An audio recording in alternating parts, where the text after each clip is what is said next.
कलीसिया के 5 सेवकाइयों में सुसमाचार और सुसमाचारक इस नाम का एक मुख्य भाग है। In fact it's one of the very important part in a church ministry.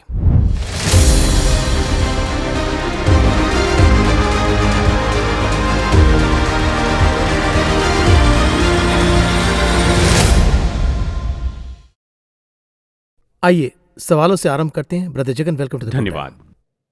मैं ओपनिंग में ही 5 सेवकाई में ये एक मुख्य सेवकाई है, evangelist. Who is an evangelist? Bible के हिसाब से सभी इवेंजलिस्ट हैं। क्या है कि सुसमाचार सुनाना ही हमारी जिम्मेदारी है। सभी लोग इवेंजलिस्ट हैं, सभी को सुसमाचार बताना है। अब देखिए, ये जो सुसमाचार है इसमें एक विशेष बात है। कौन सी विशेष बात है ये पूछे तो हमारा उद्धार हुआ या नहीं, ये सुसमाचार प्रचार से पता चलेगा।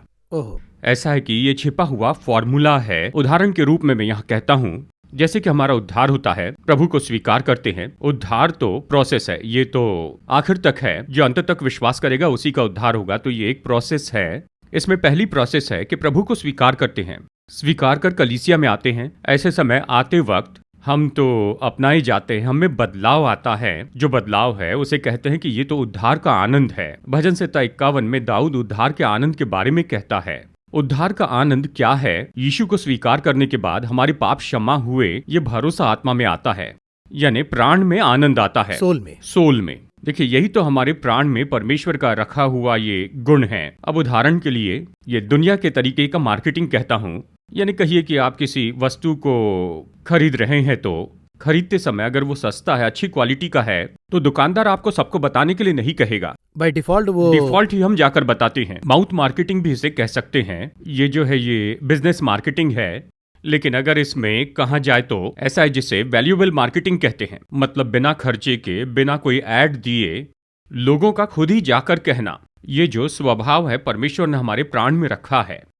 अभी इसके लिए अगर इस तरह से कहे कि आत्मा जैसे क्षमा प्राप्त करती है, पाप क्षमा होने के बाद में ऑटोमेटिक खुद जाकर बताते हैं, क्योंकि अंदर में जो आनंद है उसे जाकर बताना ही, यही पौलुस कहता है। मसीह का प्रेम इसके लिए मुझे विवश करता है। इसका कारण क्या है? वो आनंद है। मैंने इतने पाप किए थे, परमेश्वर ने मुझे क्षमा किया, ये मुझे बताना ही होगा। ऐसे तो डिफॉल्ट ही ये हमारे अंदर में है। ये जो जाकर बताना है इसे कहते हैं गॉस्पल। गॉस्पल मतलब गो एंड स्पेल, जाकर बताना है। ये बताने का जो स्वभाव है उद्धार के बाद में सभी लोगों में है।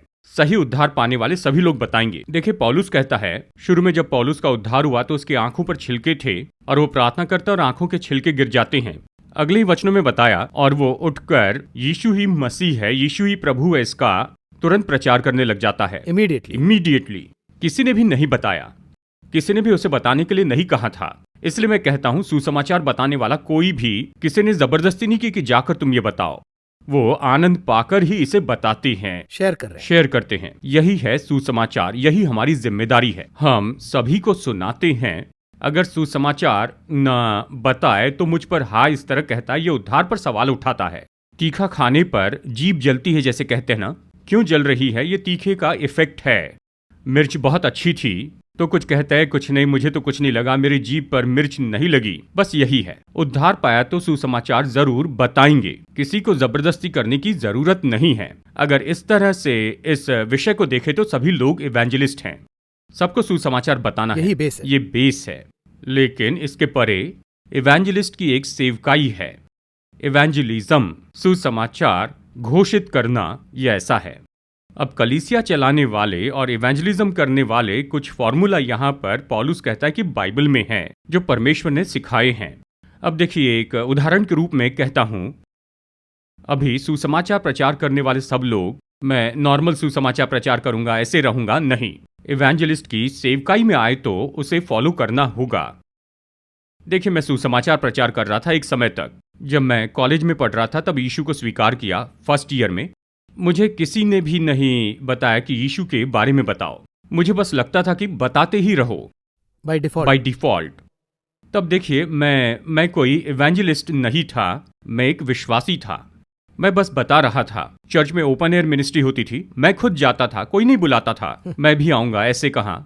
अभी मुझे कोई कहते हैं, देखिए कोई उन्हें फोर्स नहीं करता है, उन्हें लगता है मुझे इन्हें निश्चय सुसमाचार बताना है, वो उसके लिए प्रार्थना करते हैं। एक दिन वो आकर कहते हैं कि मुझे आपको कुछ बताना है, सुसमाचार बताते। देखिए, ये सब मुझे किसी ने भी क्लास लेकर बैठा कर सिखाकर इस तरह प्रचार करो इस तरह से नहीं सिखाया। यीशु का प्रेम ही हमें उसके करीब लेकर आता है। तो हम सब इवेंजलिस्ट नहीं हैं। हम सब लोग कौन हैं? विश्वासी, बिलीवर्स हैं। अब देखिए, इवेंजलिस्ट के रूप में कोई अगर इस सेवकाई में आता है, सब इवेंजलिस्ट हैं। खैर, उन्हें इवेंजलिस्ट तो नहीं कह सकते हैं, उससे परे फिर टीचिंग में भी आते हैं। आमतौर पर इवेंजलिस्ट की सेवकाई है। अब देखिए, उस सेवकाई में आने के लिए एक फॉर्मूला है, उसके कुछ काम है, उस क्राइटेरिया को हमें फॉलो करना जरूरी होता है। यानी इवेंजलिज्म या इवेंजलिस्ट अगर बनना है तो सबसे पहले हमें ये पता होना चाहिए कि इवेंजलिज्म क्या होता है, गॉस्पल क्या है, उस सुसमाचार की महिमा क्या है, पता होनी चाहिए। उदाहरण के रूप में अगर किसी छोटे बच्चे को आप रिमोट दे दे तो कुछ समय तक खेलेगा, फिर पटक कर तोड़ देगा, है ना? क्योंकि ये तो उसके लिए बड़े आनंद की और खुशी की बात है, क्योंकि उसे उपयोग करना नहीं आता, वो उसे पटक कर तोड़ देता है। लेकिन अगर वो परिपक्व हो जाता है, रिमोट को कैसे ऑपरेट करते उसे पता है, उसे कैसे सुरक्षित रखना पता है, रिमोट की एक जगह है, मैं उसे वहीं पर रखूंगा। अगर कोई इसका मिसयूज करता है तो कहेगा मिसयूज मत करना, ये टीवी का रिमोट है, इसके बिना टीवी काम नहीं कर सकती, कहेगा, क्योंकि उसको रिमोट की वैल्यू पता है। बिल्कुल इसी तरह से जब सुसमाचार प्रचार शुरू करते हैं तो कुछ भी हम बताते रहते, कैसे भी कहना है, कभी भी कहना है, वो अलग है। देखिए, जब इवेंजलिज्म की बात आती है, जब सेवकाई की बात आती है, मुझे वो फॉर्मूला जानना है इवेंजलिज्म का। ये क्या है, इसका क्या अर्थ होता है, ये सब जानकर ही बताते हैं।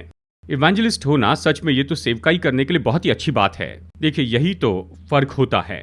अब आपने आरंभ में ही कहा कि मैं एक बिलीवर हूँ, मैं अनजान होकर ये कह रहा हूँ, लेकिन आज मेरी सेवकाई एक टीचिंग मिनिस्ट्री हो गया है, मतलब इसका एक प्रोसेस है, सही है ना?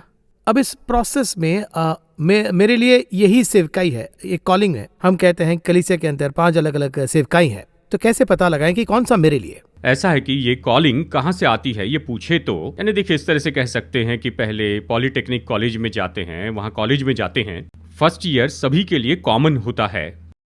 फर्स्ट ईयर में जो पढ़ते हैं सभी के लिए कॉमन होता है, इंजीनियरिंग हो या दूसरी भी शिक्षा, सेकंड ईयर से अलग होते हैं। देखिए, फर्स्ट ईयर के अंत में ही ये पूछते हैं, मैकेनिकल के हो, इलेक्ट्रिकल के हो, इलेक्ट्रॉनिक्स के हो, कंप्यूटर साइंस के हो, ये पूछते हैं, वहीं अलग करते हैं। वो फर्स्ट ईयर पढ़ते समय उसके पढ़ने के ढंग में, उस जगह पर उनका इंटरेस्ट किस में जाता है, स्पेशलिटी। अभी डॉक्टर्स के लिए प्लस 2 पढ़ते समय सभी लोग पहला ग्रुप लेते हैं प्योर साइंस, उसमें जो मार्क्स मिलते हैं उसी से वो एमबीबीएस में जाते हैं, तो कुछ डेंटिस्ट में या डेंटल में जाते हैं, तो कुछ डर्मेटोलॉजी में जाते हैं। जैसे वो उसमें जाते हैं वैसे ही किसी समय ये अलग हो जाता है। सभी चर्च में एक जगह पर विश्वासी सुसमाचार बताने वाले होते हैं। वो इवेंजलिस्ट तो नहीं है, बस प्रचार करते हैं, वैसे होते हैं। एक बार जब ऐसे अनुभव आते चले जाते हैं, उनके अंदर कुछ काम होता है जिससे वो जान सकते हैं। उदाहरण के लिए 1992 में मैंने प्रभु को स्वीकार किया। 94 में मेरे अंदर में दूसरे आगमन के बारे में चाहे कोई भी बोल रहा है उसे सुनने का इंटरेस्ट आने लगा, यानी उसे सुनने के बारे में दिलचस्पी आने लगी। बाकी सब सुनता था, लेकिन दूसरे आगमन के बारे में कहे तो मैं वहीं पर बैठकर वहां पूरा संदेश सुनता था। कभी कोई इस पर बात करता तो तुरंत सुनता था।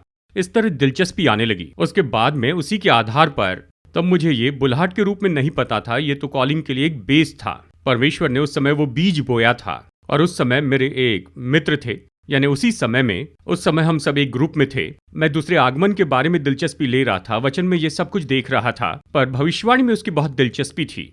भविष्यवाणी सुननी है, भविष्यवाणी कहते तो वो सुनते थे। भविष्यवक्ता बनना, ऐसी बहुत सी बात थी। आज वो भविष्यवक्ता हैं, उनकी भविष्यवाणी की सेवकाई चल रही है, और उसी समय में मैं ये सेवकाई कर रहा था। यही है, ये बीज है।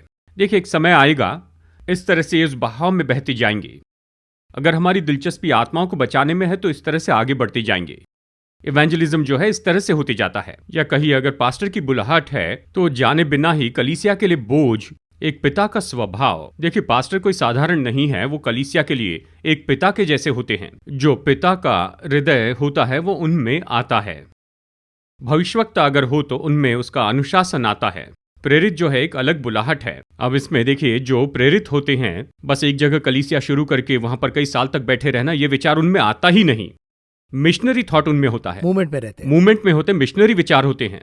आज जैसे हम एक शहर में कलीसिया शुरू करके वहीं पर रहना चाहते हैं, उनके मन में यह होता ही नहीं है। कहीं पर भी ऐसी जगह होगी जहां लोगों तक नहीं पहुंचा गया है, लोग दुख में पड़े हैं, वहां पर जाना चाहते हैं। यानी डिफॉल्ट ही ये हमारे अंदर आने वाला ऐसा बीज है। ये जो बीज है एक समय काल के बाद में सेवकाई में आने वाले सभी के बीच होता है। इसमें कलीसिया का भी बड़ा हिस्सा होता है।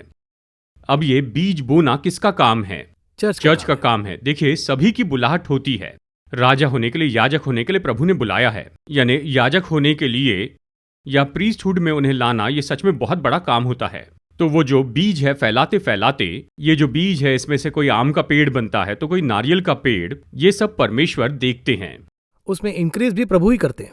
उसमें जो बढ़ाना है, देखिए पानी देना तो हमारा काम है, लेकिन बढ़ाने वाले परमेश्वर हैं। वो अपना काम करते जाते हैं। देखिए, एक जगह पर मुझे इवेंजलिस्ट बनना है, ये विचार जब आता है तो उनमें इवेंजलिज्म का सुसमाचार होता है। और इसके लिए बुनियाद तो है सोल बर्डन, आत्माओं का बोझ। आत्माओं के बोझ के बिना कुछ नहीं कर सकते। पूरी सेवकाई ही आत्माओं के बोझ के साथ में करनी चाहिए। देखिए, जो इवेंजलिस्ट होता है उसके अंदर जो बोझ होता है, आत्माओं का बोझ, वो तो सच में एक्स्ट्रा ऑर्डिनरी होता है। यानी कि देखिए, मैं एक इवेंजलिस्ट को जानता हूं, उनको अगर आप देखें तो वो किसी को ऐसे ही शराब की दुकान पर देखे तो रोते हैं। अरे, ये आत्मा तो ऐसी नाश हो रही है। कोई उनसे कुछ नहीं कहता, बस उनकी आंखों से आंसू बहते हैं, क्योंकि ये आत्मा कब उद्धार पाएगी, क्या ये ऐसे ही चलते रहेगा, ऐसे सोचते। रास्ते में किसी बच्चों को गालियां देते हुए सुनते हैं तो ये उदास हो जाते हैं। किसी ने कुछ नहीं कहा, वो कहेंगे इन्हें कौन सुसमाचार प्रचार करेगा, ये कब उद्धार पाएंगे, नहीं तो ये आत्मा नाश हो जाएगी। आत्माओं का बोझ उनके अंदर आने लगता है। ये लक्षण है इवेंजलिस्ट के, ये लक्षण होते हैं। ये बहुत ही सुंदर है। उनके अंदर जो बदलाव होता है वो बहुत सुंदर है। ये खुद एक समय उन्हीं के जैसे थे। अब इस तरह से ये जो बदल गए हैं, अब इस बदलाव के बाद में आत्माओं के लिए जो बोझ है वो तो स्वर्ग ने रखा है, प्रभु ने रखा है। जब प्रभु इसे रखते हैं तो ये जो बुलाहट है सब में दिखने लगती है। इसलिए इवेंजलिस्ट की जो बुलाहट है उसमें है आत्माओं का बोझ। आत्माओं का बोझ कि ये तो नाश हो जाएंगे। जब ये बोझ आता है तो देखिए वो क्या करते हैं, किसी भी बात का डर नहीं रखते हैं। मार खाने वाले हैं, लात खाने वाले हैं, डांटने वाले हैं, थूकने वाले हैं, किसी की भी चिंता नहीं करते हैं। उनका बोझ होता है मुझे सुसमाचार बताना है। कोई जबरदस्ती नहीं करता, वो बस सुसमाचार बांटना चाहते हैं। गॉस्पल, देखिए ये क्या है, सुसमाचार, गुड न्यूज। गॉस्पल के लिए दूसरा शब्द है गुड न्यूज। किन के लिए गुड न्यूज है? आत्माओं के लिए गुड न्यूज है। जब हम आत्माओं को सुसमाचार बताते हैं, उन आत्माओं को पाप से बचाकर उन्हें स्वर्ग तक लेके जाने के लिए मुख्य सुसमाचार है जो बताते हैं, वो है गुड न्यूज। अब ये सुसमाचार जाकर बताने के लिए वो कुछ नहीं सोचते। अपोस्टल पॉल कितने अच्छे लिखे हैं। ये जो गुड न्यूज को कहने वाले जो मार्ग है वो बहुत ही सुंदर बात है, कितनी महान बात है। देखिए, मेरा अनुभव इस तरह से ऐसा है कि जब मैं छोटा था, मैं एक छोटा बच्चा था, तब वो तार लेकर आते थे। अभी ऐसा नहीं, अभी तो इन दिनों में फोन होते हैं। उन दिनों में टेलीग्राम था, तार आते थे। किसी लिए कहिए कि रात के 1 बजे या 2 बजे कोई तार आया। जब तार आता है तो चाहे कितनी भी बारिश हो, लेकिन उस भारी बारिश के बीच में भी वो तार देने के लिए रात के 2 बजे दरवाजा खटखटाते थे। सर, आपका तार आया है। तार के नाम से लोग रोना शुरू कर देते थे। संदेश क्या है वो देखते भी नहीं थे। अरे अरे तार आया कहते थे। वैसे तो जो तार आया है उसमें गुड न्यूज है, बैड न्यूज है, इसके बारे में कोई सवाल नहीं पूछता था। खबर पहुंचा संदेश देने के लिए क्या स्थिति है, क्या समय है, कितनी बारिश है, इनके बारे में कोई चिंता नहीं होती थी। उनका काम है कि वो सुसमाचार बताए, टू रीच द मैसेज, संदेश पहुंचाना है। ये काम वो इतनी ईमानदारी से करते हैं, वो इसे एक काम की तरह ही कर रहे हैं, यानी केवल काम है। लेकिन ये इवेंजलिज्म है ना, यह आत्माओं का बोझ है परमेश्वर के लिए। इसलिए ये लोग इन बातों के बारे में नहीं सोचते। बारिश हो, धूप हो, मारे पीटे, किसी के बारे में नहीं सोचते। ये सुसमाचार उन्हें प्रचार करना है। तार लाने वाले के पास में गुड न्यूज हो सकती है, बैड न्यूज हो सकती है, पर इवेंजलिस्ट के पास केवल गुड न्यूज ही है, अच्छी खबर, सुसमाचार है। लोगों तक पहुंचने के लिए वो कभी किसी के बारे में नहीं सोचते, बस मुझे सुसमाचार बताना है। यही तो एक इवेंजलिस्ट के लिए बेसिक है। किसी के बारे में नहीं सोचते हैं, इसमें क्या फायदा, क्या नुकसान, वहां जाने में कौन सी समस्या है। पौलुस को देखिए, तुम उधर नहीं जाना, मैं जाऊंगा।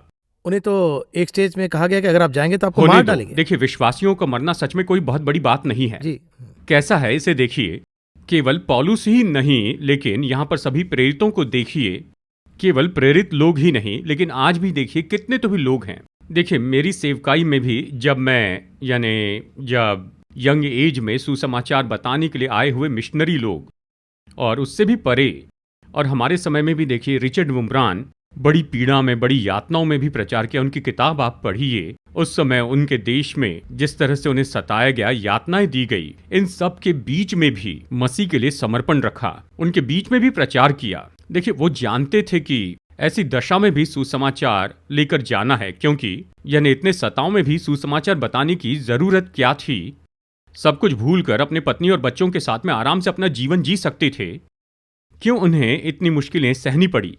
देखिए रिचर्ड वुमब्रान जैसे और ऐसे ही बहुत से लोग, प्रेरितों के समय से लेकर हमारे समय तक, ये जो इवेंजलिस्ट का काम है, ये सच में इतना बड़ा है। किसी ने कुछ भी नहीं कहा, वो खुद ही अपने जीवन को दांव पर लगाकर रिले रेस में इस तरह से बदलते चले जाते हैं, वैसे ही देते चले जाते हैं।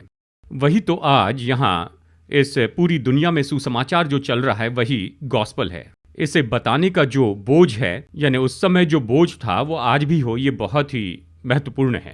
मेरे अंदर एक सवाल है, और मुझे लगता है कि दर्शकों के लिए ये लाभदायक होगा।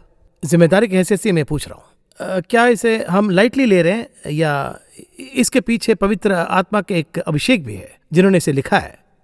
हम तो इसे पढ़ रहे हैं, but it is basically they have sacrificed their lives and they have written this. हम लगातार देख रहे हैं इसमें कितने लोग, लगता है कि हमारे अंदर वो सीरियसनेस नहीं आ रहे हैं। ऐसा मेरे अंदर एक भय भी है और एक सवाल भी है। आप ये जो सवाल पूछ रहे हैं, इसमें आप ये पूछना चाहते हैं क्या एक बहुत ही कीमती चीज को हम बहुत ही हल्के रूप में ले रहे हैं? एग्जैक्टली। या क्या हम उसे मिसयूज कर रहे हैं? इस तरह से भी हम इसे मान सकते हैं। मिसयूज भी हो रहा है, अब्यूज भी हो रहा है। चलिए एक वचन में इसे पढ़ते हैं। यहाँ इसे पढ़े तो इसकी कीमत क्या है इसे हम जान पाएंगे।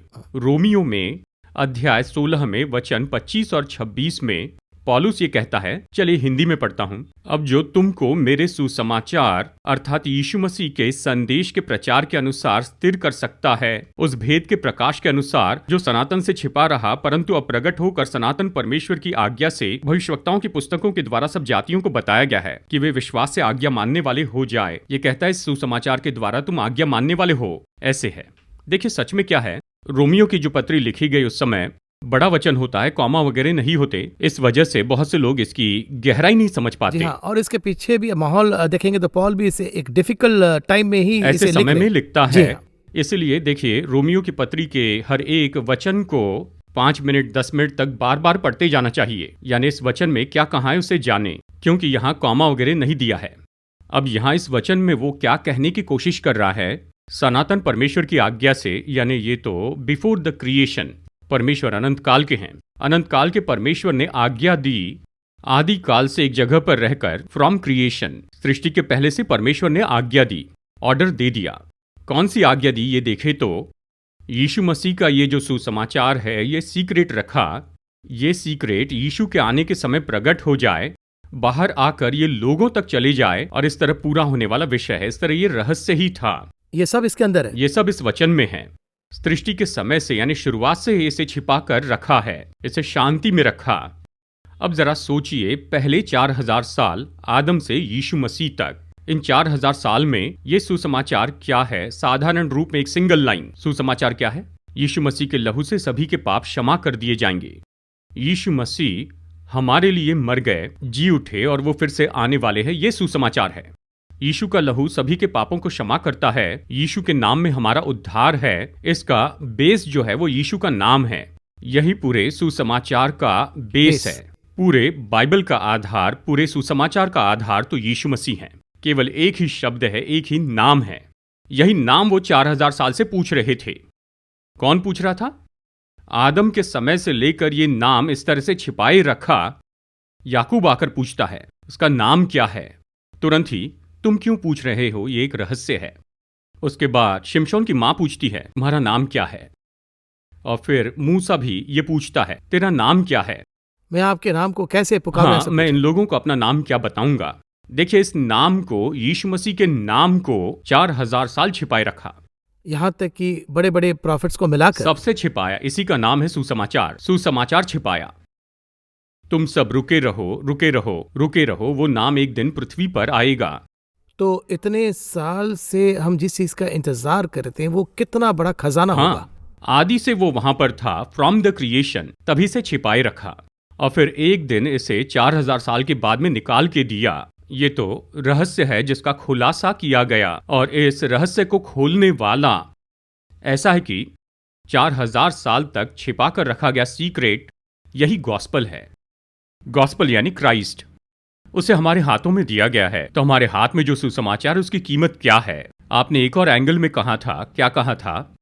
हर एक एक प्रेरित ने अपने जीवन को दांव पर लगाकर सुसमाचार को लिखकर हमें दिया, इस तरह से आपने कहा था। हाँ, इंक्लूडिंग थॉमस। हमारे यहाँ आया थोमा। इतने लोगों को बलिदान देने के लिए ये सुसमाचार चाहिए था ना? उनके लिए ये कितना मूल्यवान था, सोचिए। एक व्यक्ति इसके लिए अपनी जान देने के लिए तैयार था। हमारी जान ही तो हमारे लिए सब कुछ होती है ना। एक बात के लिए वो अपनी जान देने के लिए तैयार है, तो फिर उसकी कीमत क्या है? तो इस सुसमाचार के लिए ही इतने लोगों ने अपनी जान दे दी, तो इस सुसमाचार की कीमत क्या होगी? यहाँ तक कि वो तो सबकी भलाई के लिए ही। हाँ, ये सुसमाचार इतना मूल्यवान है, ये उनको मालूम चला था। हाँ, ये तो दुनिया का उद्धार कर सकता है, लोगों को नरक के बजाय स्वर्ग में ले जा सकता है। उनके उद्धार के लिए, ऐसे सुसमाचार के लिए हमारे लिए सबसे कीमती चीज क्या होती है? वो तो हमारी जान है, वो भी दे दूंगा कहता है। सुसमाचार तो सच में इतना मूल्यवान है। अब इसे हम कितना मिसयूज करते हैं, जरा सोचिए। हम इसे कितना अंडर एस्टिमेट करते हैं। हम इसके मूल्य को जानते ही नहीं हैं। हमने सुसमाचार को कमर्शियल बना दिया। ये सुसमाचार तो इतना महान है, उस समय वो लोग सुसमाचार के मूल्य को जान गए, अपनी जान देने के लिए तैयार थे। आज उसी सुसमाचार को बिजनेस बना देते हैं, तो ये कैसे है? उसी सुसमाचार को जीने का साधन बनाते हैं, तो हम उनके बलिदान को कितना महत्व देते जा रहे हैं।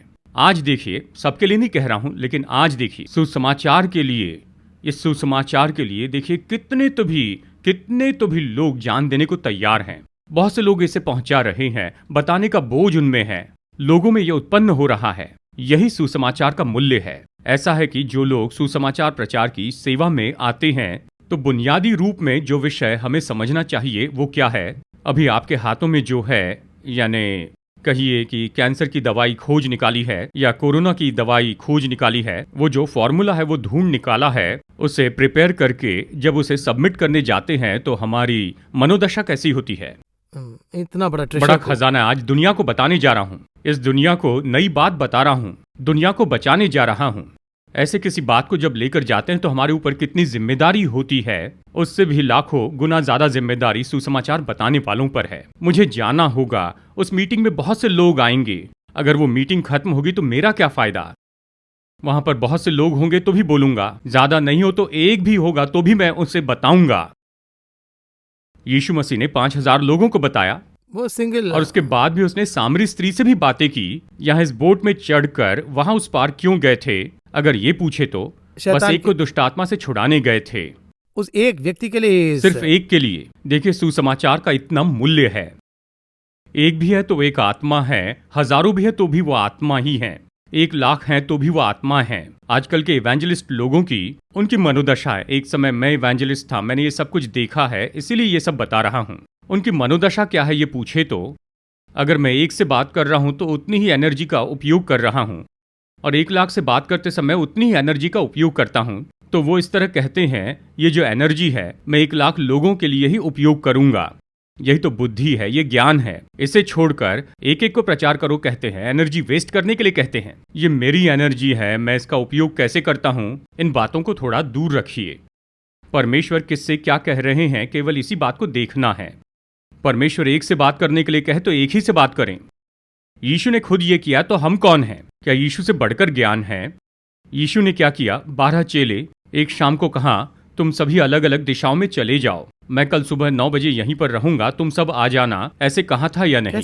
वो सभी को एक जगह पर ला सकते थे या नहीं जी? तो फिर उसने क्यों कहा चलो हम वहां पर जाते हैं? क्यों ऐसे कहा? प्रभु जी आप बैठे रहिए, आप क्यों यहाँ वहां जाते रहेंगे?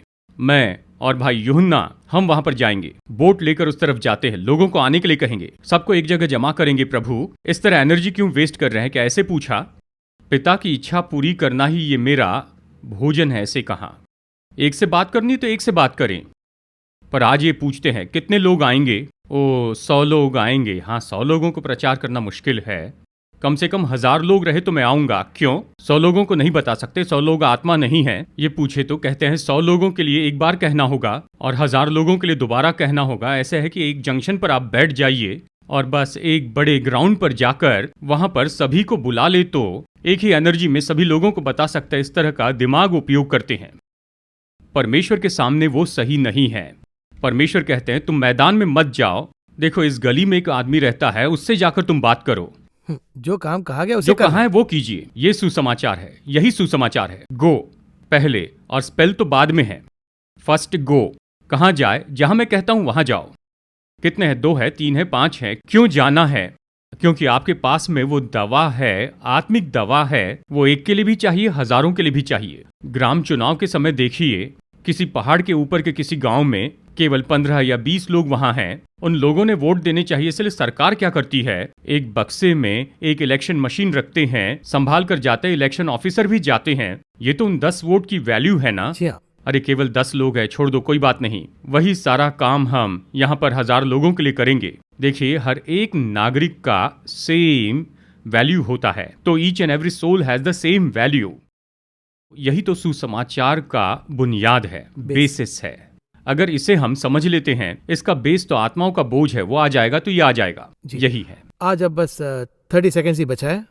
अब इस भाग में हमने अपोस्टल पॉल के भाग से हमने देखा, स्पेशली इस रोमन चैप्टर 6 में आखिर में इस पार्ट में आज हमने जो सीखा उसमें एक मेन टेक अवे ये कहें तो क्या होगा, ये पहला पॉइंट। दूसरा पॉइंट, अगले एपिसोड में हम पार्ट 2 में जा रहे हैं। पार्ट 2 में हम क्या उम्मीद कर सकते हैं? पहले इसमें से टेक अवे क्या है, तो each and every believer have a responsibility to preach the gospel. आपके स्वर्ग में जाने तक आपके लिए जरूरी कहते जाने का जो काम है, अगर पूछे तो you must preach the gospel. क्यों पूछे तो आपका उद्धार हुआ है क्या, इसका चिन्ह क्या है, तो आप सुसमाचार प्रचार करेंगे और कोई चिन्ह नहीं। बाकी सब अलग है, वो तो आपके अंदर का। आपको क्या बदलना है, गलत चीजों को छोड़ना है, पाप नहीं करना, ये सब आपके अंदर के चिन्ह हैं। बाहर दिखने वाला चिन्ह क्या है कि आप जाकर यीशु के बारे में बताएंगे, और यही तो ईच एंड एवरी बिलीवर यानी मस्ट। देखिए, इन सब के लिए जरूरी नहीं कि आप स्टेज पर ही जाकर ये बताएं, रिश्तेदारों को बताएं, दोस्तों को बताएं, सहकर्मियों को बताएं, और यही तो हमारी जिम्मेदारी है। फर्स्ट। दूसरा सवाल ये है, एक इवेंजलिस्ट के लिए हमने इवेंजलिज्म, इसका मूल्य जाना है, इवेंजलिस्ट की बेसिक बात देखी है। इवेंजलिस्ट को बाइबल के अनुसार कैसे होना चाहिए और क्या क्या करना चाहिए, इसके बारे में हम अगले एपिसोड में देखने वाले हैं। इस कार्यक्रम में आने के लिए बहुत बहुत धन्यवाद ब्रदर जगन। बहुत सी विषयों को हमने इससे सीखा। अगले एपिसोड, उसके लिए हम वेट कर रहे हैं। We'll meet you again in another interesting episode of office of the church. धन्यवाद, नमस्कार। धन्यवाद।